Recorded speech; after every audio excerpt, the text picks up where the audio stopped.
I'm David Layfield with Affordable Housing Online, and welcome to our weekly Section 8 update. Today is Tuesday, March 17th, 2015. Happy St. Patrick's Day. We moved up the Hangout today by one day. We normally do it on Wednesdays. Got some vacations in the office we're trying to work around and wanted to get it done a little bit early before staff left. So anyway, I'm going to jump into my report this week. If you've not watched the weekly Section 8 update before, every week we do a video broadcast where we talk about all of the Section 8 waiting list openings, the Housing Choice Voucher Program, that we've discovered over the past week. We have a team of researchers, social media specialists that are out there scouring the internet, monitoring Housing Authority websites and news organizations, news articles, other public notice publications. So we're doing the work for you. We're out there looking constantly for new openings, and we find anywhere from 3 to 10 new waiting list openings each week, and we report those on our website, on our Facebook page, and on Google+. So we also have a weekly email alert that we send out. It usually goes out about a half an hour before this broadcast, so it went out about 30 minutes ago. Many of you are actually watching the video as a result of that. And if you don't get that email alert, then you should subscribe to it, because all of those new waiting list openings that we find each week are included there. All right, so Tuesday, March 17th, 2015, we're tracking 124 waiting lists that are open right now across the country. We have another 7 that are opening soon. And obviously, I'm not going to go over all of those that are open, but I will highlight a couple. I'm going to start with the new ones we found this week. We found 3 new waiting lists in County, Oregon, which opened on March 9th. It opened last week. We just found it this week. Unfortunately, it doesn't close until Thursday the 19th, so you still have time. It's an online application. Again, it closes on March 19th. There are 2,000 slots, and it is it's a time and date application, so the sooner you apply, the better. Sorry, we didn't catch this one until later after it had already opened, but you still have time. And there is a local preference, a local residency preference for people who live, work, or are newly hired in the county, in Marion County, Oregon, which is the Salem area. All right, another a fairly popular one that we've noticed on our website with lots and lots of traffic is Vallejo, California, which is northeast of San Francisco. It actually opened yesterday on March 16th. It's open until March 20th. It's an online application. And you can get details about that opening on our website at Affordable Housing Online on the Vallejo page. All right, Albany, New York. This one just came to our attention, and it is opening on March 23rd. It's open until April 3rd. It's both print and online. You can get information on our website. Go to the Section 8 waiting list, or the open Section 8 waiting list page, or the Albany pages to get information about that. All right, I'll cover a couple that are open right now that we've talked about in the past, but are important enough to discuss again. Milford, Connecticut. It opens this Thursday on March 19th. It's open until the 21st. It's a print application only, and it's a lottery. They're going to have 500 application slots. They have several preferences: elderly, disabled, single, displaced, or families, regardless of actual perceived sexual orientation, gender identity, and marital status. And you can get information about Milford, Connecticut on our Milford, Connecticut pages. Seattle, Washington. Yeah, it was a big one. You know, King County was open, I guess, last month, which is near Seattle. Seattle, Washington is opening up on March 23rd through April 10th. It's online only, and it's a lottery. It hasn't been open since 2013, and you can get information about that on our Seattle pages on Affordable Housing Online. Stamford, Connecticut. It opens on March 25th next week. It's open until April 1st. It's online. It's a lottery, and there are 500 slots available. There are a couple that are open right now that will be closing soon I want to talk about. With Terrebonne Parish in Louisiana, and it is closing on the 20th of March. You can get information about that program on Affordable Housing Online. It is a print-only application. Broward County, Florida. We have lots of users from Florida, lots of questions usually about, is Section 8 open in Florida? Broward County, Florida was open on March 13th, and it remains open until March 19th. It's online. It's a random lottery with 1,000 slots, and they do have preferences for disabled and elderly. You can get more information on Affordable Housing Online's open waiting list page and the Broward County pages for that. And then lastly, I want to highlight Longview, Washington. It opened up yesterday, March 16th. It's open until March 19th, and it's you're ranked by time and date of application. There are several preferences there as well, and you can get more information about those on our website. So that is a summary of what's open now and opening soon. Again, we've got over 130 waiting lists that are open or opening soon. So go to our website, look at some of those others. I only talk about a few of them that are available, the more recent, more important ones. So if you want to go and check out our website, you can do that now. All right, user questions. Every week I try to answer questions coming in from our users, and I try to do 3, and this week I'm going to do 3 again. And the first question is, what's the difference between a tenant-based voucher and a project-based voucher? Well, people say Section 8. Well, there's different types of Section 8, and a voucher is Section 8. That's what the Section 8 program is. It's where your rent is partially subsidized by the government based on your income. So a renter is going to pay 30% of their income toward rent. If your income is $2,000 a month, 30% of that is $600. That's how much you pay for rent. If the rent for the apartment is $1,000 a month, then the Section 8 voucher is going to pay $400 of that $1,000, and $600 comes from you.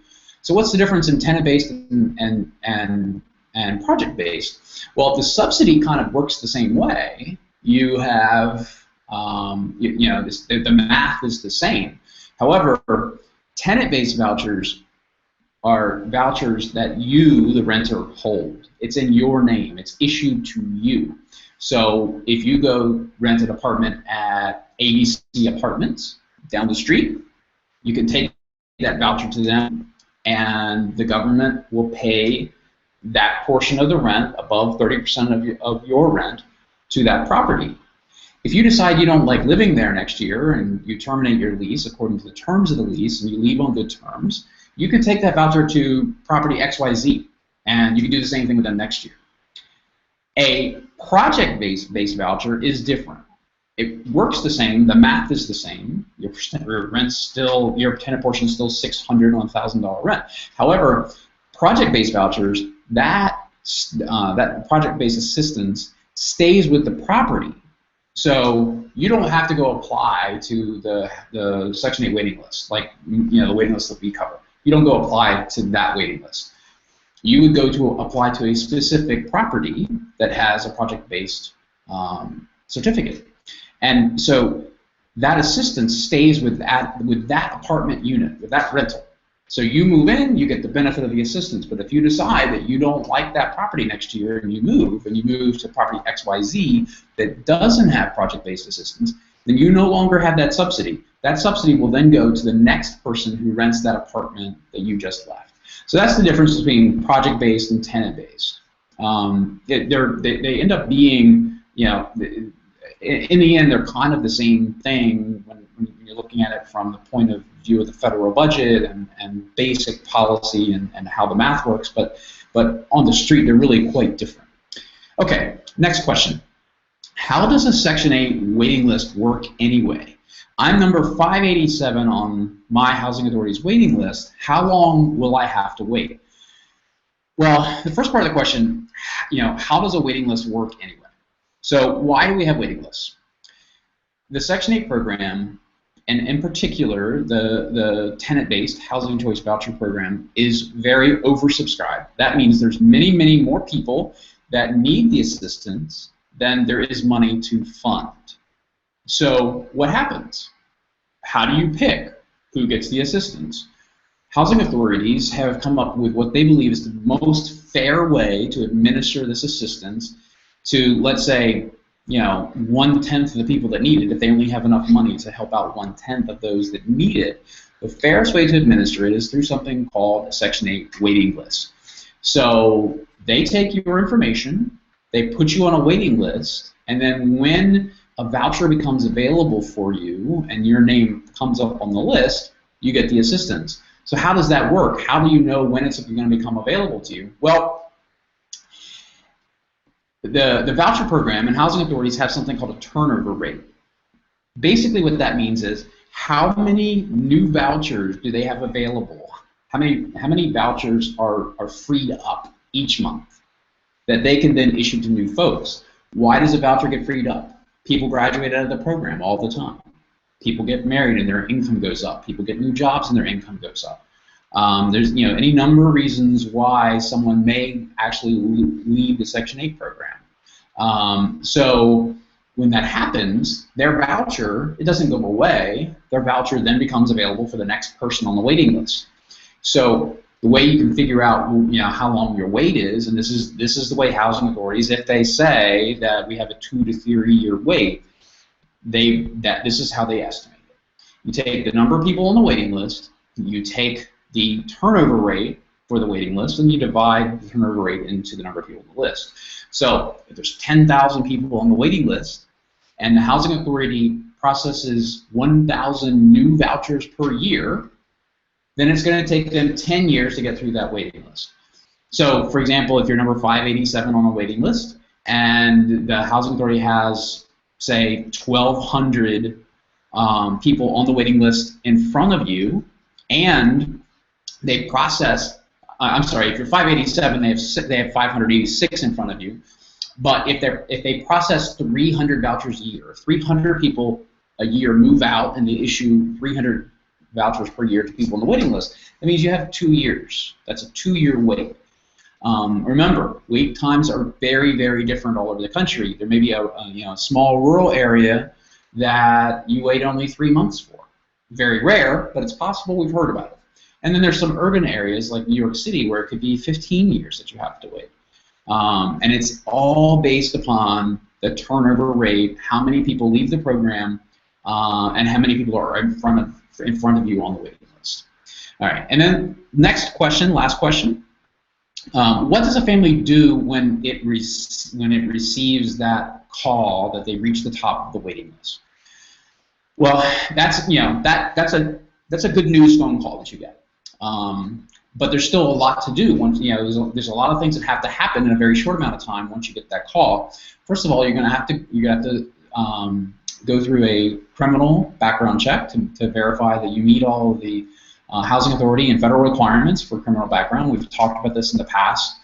There are certain requirements, and you can look through our Google Plus page and see conversations about how that works. You're going to have to submit to income verifications. Your employer is going to have to verify how much money you make. There's going to be all sorts of other stuff. Basically, it's a rental application. You're going to have an entrance interview you're going to do with the Section 8 coordinator, and then they're going to lay it all out. They'll give you a voucher package, and then you have to go out and find a rental that meets the requirements of the tenant-based voucher program.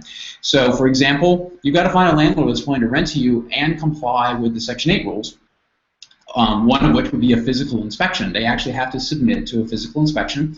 If the housing authority inspector doesn't like what they see and the rental doesn't meet the requirements of HUD or the housing authority, then they may say to that landlord, you can't participate in the Section 8 program until you fix this, this, this, and this. So then it's up to the landlord to go fix that stuff before that unit you want to move into can actually qualify and receive that assistance. If your landlord says no, then you've got to find another rental.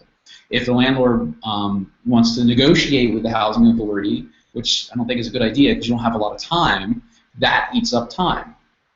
Usually you have 90 to 120 days once you've been given that voucher package to find a rental. if you can't find a property that's willing to rent to you and subject themselves to all the rules that the Section 8 program has within that 90 to 120-day period, you're going to lose your voucher. That actually happens quite a bit across the country. I saw a recent news report about Chattanooga where something like 2/3 of everyone who receives a voucher loses it before they're able to find a rental property willing to rent to them. So it's really important that once that clock starts to tick, that you find yourself a rental property. And one of the ways to go about doing that, and I actually had a very in-depth question and answer several hangouts ago about this, is to plan ahead. If you know that you're number 25 on the waiting list and you're probably going to get the call this year or the next few months, then you really need to be scoping out the rentals in the area and start talking to landlords and find a rental that'll work. Find a rental that the landlord's willing to subject themselves on the physical inspection of the other stuff. So anyway, that's the basics of how it unfolds once you get to the top of the list. And I hope that answered your question. All right, so that's it for today. I want to remind everyone, make sure that you follow us on Google Plus and Facebook. But we're really doing a drive right now to increase our Google Plus followers. And we always post any new openings on Google Plus before we post them anywhere else. So stop right now and go to our Google Plus page. The link's right there next to you, and follow us on Google Plus. If you're not following us on Facebook, do so also, and then also sign up for our email alerts. We've got links to that all over the place so that you can be updated as openings occur. All right, thank you very much, and have a great day. We'll talk to you next week.